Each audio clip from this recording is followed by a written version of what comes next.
Graça e paz, boa noite, Deus abençoe a todos. Estamos ainda falando sobre parábolas, todas as parábolas da Bíblia. Todas as parábolas da Bíblia, uma análise aqui preparada por, pelo Dr. Herbert Lockyer, uma coisa assim. É um livro já um tanto quanto antigo, da editora Vida. E nós estamos falando das parábolas proféticas de Balaão. Parábolas proféticas de Balaão. No capítulo 23 do livro de Números, Balaão já completou a sua jornada até o rei Balaque. Os propósitos foram estabelecidos. Balaão, constrangido que estava pela ação de Deus sobre ele como que se desculpa diante de Balaque, dizendo que só poderia falar o que Deus colocasse nos lábios dele. Mas a apresentação de Balaão perante o rei dá uma ideia assim, como se ele estivesse fazendo um charme, um drama, porque o contrato que proposto pelo rei Balaque aqui era de maldição, para que o profeta aqui, Balaão, era reconhecido como profeta nos dias dele, profeta de renome internacional, naquela época, naquela região do mundo, conhecido por abençoar ou amaldiçoar, como se dos lábios dele, Deus Todo-Poderoso proferisse a bênção ou a maldição sobre pessoas ou sobre nações. É incrível que ainda hoje, indivíduos recorram a esse tipo de artifício, a esse comportamento insano, no que diz respeito a tentar frustrar vidas, negócios, projetos, propósitos, como se a palavra do homem pudesse se equiparar ou se sobrepor à palavra de Deus. O relato escriturístico desse acontecimento aqui tem o objetivo de deixar bastante evidente que a palavra de Deus, ela permanece. A palavra de Deus, ela é absoluta, não é a vontade humana, o desejo humano que determinará o agir de Deus, tá? Mas ainda hoje algumas pessoas se propõem a recorrer a esse tipo de artifício, por assim dizer, né? Se envolvendo aí numa atmosfera de confusão espiritual, causando perturbação para a própria vida, ou por desconhecerem o caminho correto, ou por acreditarem que é indiferente recorrer àquilo que a Bíblia condena. Se a Bíblia condena é porque tem um propósito, tem um objetivo, tem uma explicação. Se a Bíblia condena, é melhor evitar. Mas as pessoas são livres para agirem conforme as suas consciências. Não é nosso propósito desviar ninguém dos seus planos. Se são bons ou se são maus, quem julgará é o Todo-Poderoso Deus. Tá? Foram preparados sacrifícios, bois e novilhos, né? Novilhos e carneiros, 7 altares, 7 novilhos e 7 carneiros, um de cada animal sobre cada altar. Tá? Balaão deixa o rei junto aos sacrifícios e se afasta para buscar, entre aspas, a palavra de Deus. O Balaão queria permissão para amaldiçoar. Tá? Disse mais Balaão a Balaque: fica-te junto do teu holocausto e eu irei. Porventura o Senhor me sairá ao encontro e o que me mostrar notificarei. Então subiu ao monte desnudo. Encontrando-se Deus com Balaão,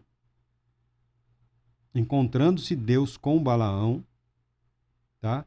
O texto apresenta Deus agindo de forma soberana, independente das motivações do coração humano. Tá? Esse homem aqui, aí que tá, nós já falamos, a revelação, as pessoas querem muita revelação. Não mudou em absolutamente nada a vida ou o caráter de Balaão. Deus falou com ele e não mudou absolutamente nada. Não mudou absolutamente nada o propósito de Balaque. Nenhum dos envolvidos aqui foi transformado, porque o caráter deles, a mente deles, o coração deles já estava determinado. Nenhum deles se converteu a Deus. Nenhum deles teve a vida transformada por Deus, mas revelação eles experimentaram. Nós não estamos preocupados com revelação. A revelação da qual nós necessitamos já está registrada na palavra de Deus. Nós pedimos a Deus iluminação espiritual para aprendermos, para nos apropriarmos da verdade, para vivermos em conformidade com a verdade já revelada por Deus. Esse negócio de ficar buscando revelação, revelação, revelação, as chances da pessoa envolver-se em confusão e endurecer o seu coração ao que já está revelado na palavra de Deus, ao que é utilizado pelo Espírito Santo para falar e fortalecer os corações humanos, há sempre um risco. Mas cada qual siga o caminho que entende ser o melhor. Encontrando-se Deus com Balaão, Balaão falou: preparei 7 altares e sobre cada um ofereci um novilho e um carneiro. Então o Senhor pôs a palavra na boca de Balaão e disse: torna a Balaque e assim falarás. Tá? Os sacrifícios e as ofertas do pecado não significam absolutamente nada para Deus. Não significam absolutamente nada. Essa precaução, essa cautela, essa expressão religiosa antiga de espiritualidade, de um temor ou de uma reverência, desacompanhada de um coração purificado, regenerado, de um compromisso sincero pela obediência, não significa absolutamente nada. Deus se encontrou com Balaão, colocou a sua palavra na boca de Balaão, ou seja, é isso que você fará. Ponto. Balaão retorna a Balaque, observa o povo e profere, provavelmente num estado aqui de êxtase. Provavelmente, não há uma certeza, mas provavelmente num estado de êxtase, querendo assim dizer que ele estava sob o controle do Espírito Santo. Tá? Não estava agindo em conformidade com o seu coração, com a sua mente, com a sua ganância, com o seu ódio. Tá? É um agir soberano de Deus, é o que deixa evidente aqui nesse texto. Tá bom? Então proferiu a sua palavra e disse: Balaque me fez vir de Arã, o rei de Moabe, dos montes do Oriente, vem, amaldiçoa-me a Jacó, e vem, denuncia a Israel. Como posso amaldiçoar a quem Deus não amaldiçoou? Como posso denunciar a quem o Senhor não denunciou? Pois do cimo das penhas vejo Israel, e dos outeiros o contemplo.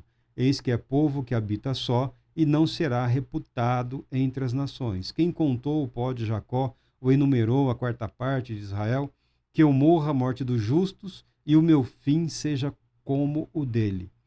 Balaque se irrita profundamente com Balaão, e Balaão se desculpa. Balaão se desculpa: porventura não terei cuidado de falar o que o Senhor pôs na minha boca? Deus não precisa que ninguém se desculpe por ele. Deus tem os seus propósitos, tem os seus planos estabelecidos, Deus tem a sua verdade declarada, Deus segue o caminho, o curso por ele estabelecido, e Deus absolutamente não mudará em nada daquilo que ele propôs a realizar. Vivendo nós em conformidade com esse plano de Deus, com a vontade de Deus, nele temos plena segurança. Como posso amaldiçoar a quem Deus não amaldiçoou? Está vendo? Não existe isso.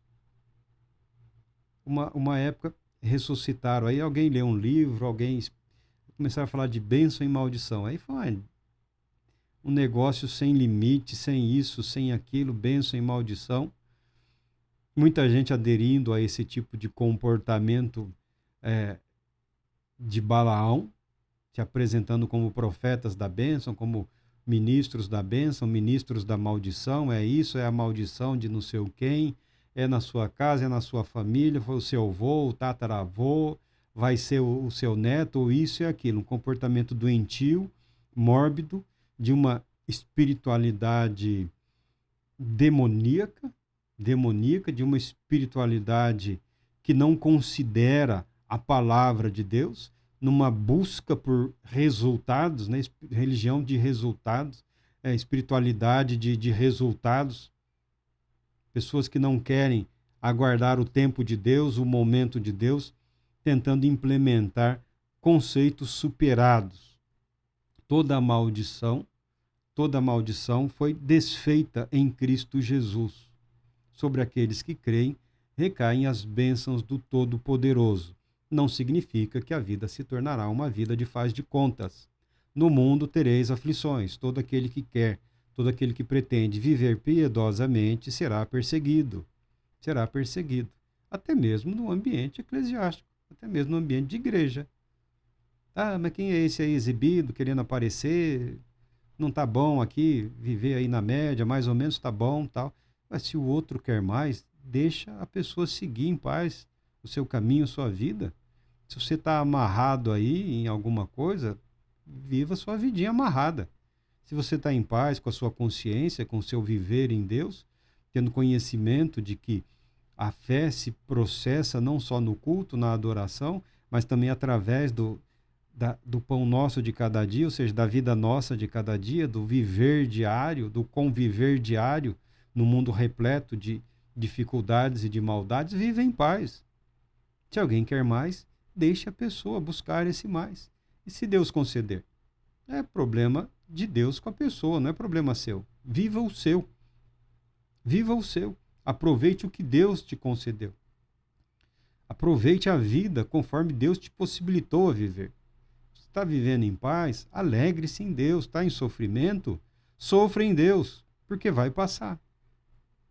A tristeza vai passar, a alegria vai passar, tudo passa nessa vida. Tudo passa nessa vida. O que permanece é a fé, a esperança e o amor. A quem Deus abençoou, não há neste mundo ou fora deste mundo pessoa ou força que possa desfazer a bênção de Deus. Não existe isso. É simplesmente impossível. Tá bom? Você está seguro em Cristo Jesus. Você tem segurança na palavra de Deus, na promessa de Deus. Ah, mas tem isso. Ah, o fulano. Ah, o ciclano. Bom, o ciclano, a vida dele é problema dele com Deus. O Beltrano é problema dele com Deus, a vida dele.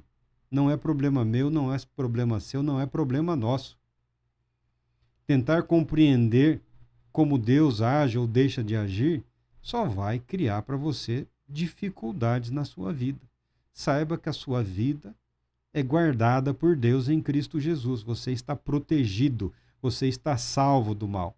Se alguém quer falar, que fale. Estará falando contra Deus. Você não precisa se preocupar. Se a pessoa, mas a pessoa está me ofendendo, me difamando, a pessoa, a quem é muito preocupado com esse negócio, né? De estar ofendendo a minha dignidade. Nós somos cristãos. Nós somos cristãos. Nós acreditamos que somos salvos pela graça de Deus em Cristo Jesus. O que mais merecíamos é a condenação junto com o mundo. E Deus graciosamente nos salvou. O nosso compromisso é falar desse Deus que ama infinitamente mais do que a pessoa é capaz de esperar. Desse amor aí, poderoso, eterno, infinito, que transforma vidas. Não é nosso problema ficar discutindo neurose alheia.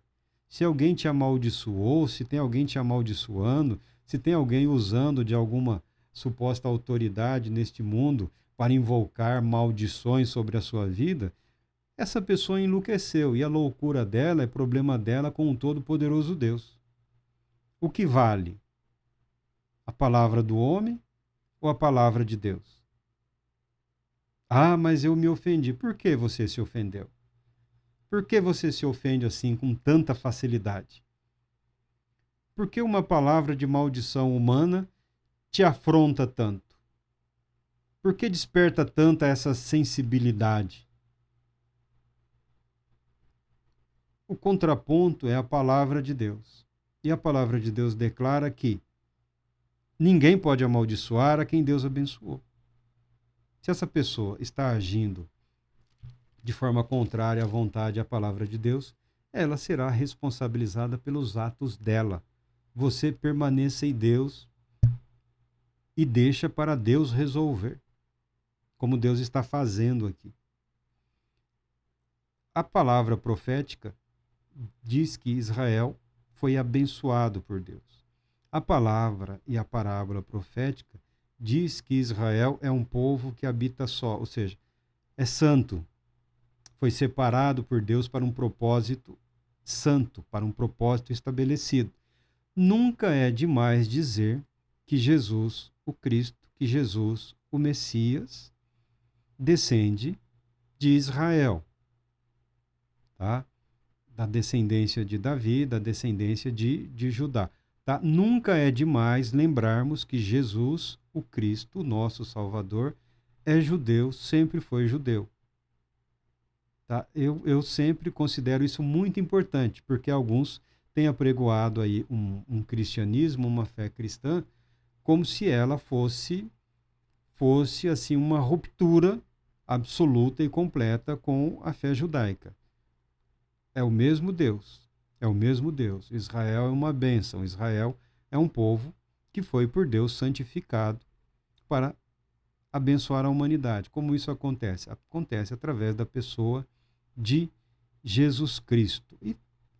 E diz aqui, quem contou o pó de Jacó, quem enumerou a quarta parte de Israel, que eu morra a morte dos justos e o meu fim seja com um dele. Provavelmente nem Balaão tinha perfeito conhecimento do que ele estava falando. Israel não era tão grande assim nessa época. Mas você tem a palavra de Deus para Abraão, que a descendência de Abraão seria multidões e multidões e multidões, povos, nações e indivíduos. Pela fé em Cristo Jesus, nós fazemos parte dessa promessa, nós somos alcançados por Deus. São incontáveis os herdeiros de Abraão pela fé em Deus. São incontáveis. Tem gente contando, mas são bilhões e bilhões. Tá? E conforme continua a história, o número daqueles que creem tem sempre aumentado. A marcha do evangelho, muito embora alguns lugares estejam enfraquecendo, as situações não sejam favoráveis, outros campos estão prontos e abertos para receberem a palavra de Deus. Se alguns já desgostaram do evangelho, é problema deles. Se alguns acham que a fé em Cristo Jesus não atende mais às suas expectativas, o problema deles. O problema nosso, a decisão nossa, é uma vida pautada pela palavra de Deus, é uma vida guardada por Deus, é uma vida gerada pela palavra de Deus, movida pelo Espírito de Deus, de maneira que todo mal que se levante contra nós já foi silenciado pelo próprio Deus. Toda batalha que se levanta contra nós já foi vencida pelo próprio Deus. Todo terror que se apresenta nas nossas vidas já foi superado. Nós vivemos essas batalhas como se elas fossem permanentes ou invencíveis, mas não é verdade. Nós sabemos que pela fé nós desfrutamos da vitória obtida por Cristo Jesus sobre todos os males que afligem a humanidade. Ainda que sejamos afligidos nesta vida por esses mesmos males, as maldições, o ódio, a rejeição, a própria violência, o sofrimento, a morte, ainda que esses males nos atinjam, eles não têm poder sobre nós, porque nós somos guardados em Deus pela fé em Cristo Jesus, de maneira que, quando o Cristo vier, nós que estivermos mortos, ressuscitaremos para vivermos eternamente na companhia do Senhor. Balaão não tinha essa compreensão de tudo que ele falava. Só sabia que não podia amaldiçoar. Balaque não parou para pensar. Balaque em nenhum momento se submeteu à palavra ou à vontade de Deus. Nem mesmo Balaão. Você verá muito disso nesta vida. Você verá muito disso nessa vida. Pessoas falando coisas interessantíssimas. Pessoas falando de verdades profundas. Pessoas falando de um caminho de justiça, de santidade, mas que não querem seguir, não querem viver, se importam com outros resultados, se importam apenas com pensamentos desta vida, desta realidade que é passageira, é temporária, é temporária. Eu sei que a ansiedade que se abate sobre as pessoas em termos de conquistas e de realizações é muito intensa nos dias de hoje. É muito intensa nos dias de hoje. Mas nenhuma paz permanente realmente existirá na vida daqueles que não se submetem à palavra de Deus, ainda que sejam capazes de profetizar, ainda que o próprio Deus fale com eles, ainda que o próprio anjo do Senhor se revele a eles. Não é por falta do conhecimento de Deus, não é por falta de revelação, não será por falta de iluminação, não é por indisposição do Espírito Santo em regenerar, em restaurar e abençoar. Algumas pessoas simplesmente descartam. E é impressionante como tiveram a oportunidade de mudar a própria vida, de corrigirem o seu rumo, de corrigirem os seus erros, de corrigirem os seus pecados. Nunca terá sido por falta de oportunidade, nunca terá sido por falta do conhecimento de Deus, nunca terá sido por falta do conhecimento da verdade. É isso que a palavra de Deus nos ensina. É isso que as profecias em forma de parábola, de Balaão aqui, nos comunicam. Há um Deus agindo neste mundo, há um Deus cujo poder excede a nossa capacidade de compreensão, a tal ponto que ele é capaz de se manifestar até a indivíduos maus e perversos, comunicando a sua vontade, impondo a sua soberana vontade, através desses homens, de modo a glorificar a si mesmo, a exaltar a si mesmo e garantir que a sua palavra se cumpra sobre a terra. Nós somos agentes morais livres, mas nós não somos soberanos. Nós não somos Deus. Nós a Ele pertencemos. E o convite a uma vida de comunhão e filiação, ela é permanente até que cesse o convite. Deus Todo-Poderoso te abençoe, te proteja e te conceda a paz.